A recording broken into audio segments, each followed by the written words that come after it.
The question is about how do I see the big influence and friendship of China and Serbia. I know this is an issue very much debated internally in Serbia. I'd rather not enter into the Serbian political debate, but I know that for many years when I worked in Serbia, the European perspective is really very much what I think the Serbian people are looking for. I'm not talking about the North Atlantic perspective. I mean, I know there is more controversy on that, but at least the European perspective is something that the Serbian people are aiming at. But I wanted to make two comments. One on the importance of investing in soft power. I think Branko talked about this, and I'll just share with you some figures. I think they are very interesting figures. Just to give a sense of what it means to invest in soft power and how much more economy of scales we would make if we were investing more in international organizations that deal with confidence building, with institutional building, rather than engaging in wars. The war in Afghanistan, the cost for the US administration from 2001 to 2019 was $975 billion. $975 billion. This divided per day means that the war in Afghanistan has cost the US administration, only the US administration, a total of 140 million a day. 140 million a day.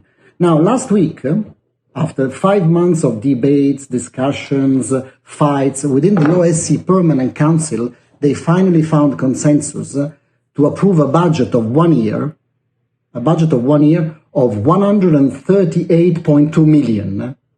So it took 5 months, 57 countries, 57 ambassadors, 57 capitals to discuss, to agree on 138.2 million euros vis-a-vis 140 million euros, which has been every day spent for the war in Afghanistan. So it tells you an organization like the OSCE, which deals with the issues of Nagorno-Karabakh, Ukrainian conflict, Southeast Europe, gender, trafficking, media, institution building, all the work that the missions are doing. You know very well the work of the mission in Serbia. All of these costs to the OSCE, to the 57 countries of the OSCE, 138 million. And it took 5 months to agree on that. But for waging war, or for dealing with the war in Afghanistan, it's 140 million a day. That's an incredible thing. But as this is a debate, and we've heard many discussions from different parts of the world, and thank you very much for all your contributions. I really appreciate it, also getting a perspective from different parts of the world. I would like to share also some figures which allow us also to understand where we are in this situation. The world population in 1969, when I was born, I'm 50 years old, in 1969 was 2 billion citizens. Today, in 2020, is 7.3 billion. Out of 194 countries worldwide, 42 countries are facing wars in this moment. 42 countries facing wars equals approximately 2 billion people. So it's like all the population of 1969 is in war today. So this is an incredible figure. Another figure that is very important to understand when we talk about global issues is that 8 out of 10 people worldwide live in poverty. 8 out of 10 people live in total poverty, less than $10 a day. Out of all the people living in poverty, 55% are illiterate. So these figures are very important. And another important figure that we have to understand to say if this world that as we've known it today is still sustainable, is that 20% of the global population owns today 80% of the world's GDP. 20% of the world's population has 80% of the world's GDP. This is much better than 160 years ago when it was 1% owning 99%.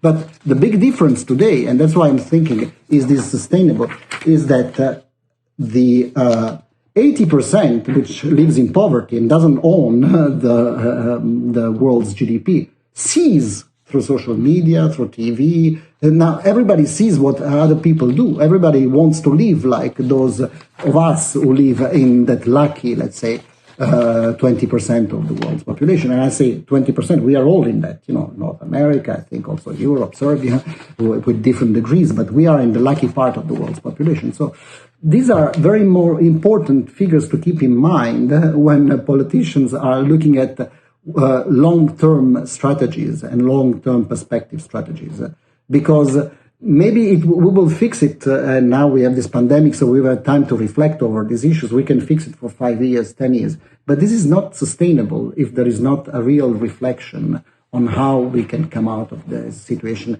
in a sustainable fashion. So that's a few thoughts, general thoughts I wanted to share with you, as this was a global discussion. Thank you.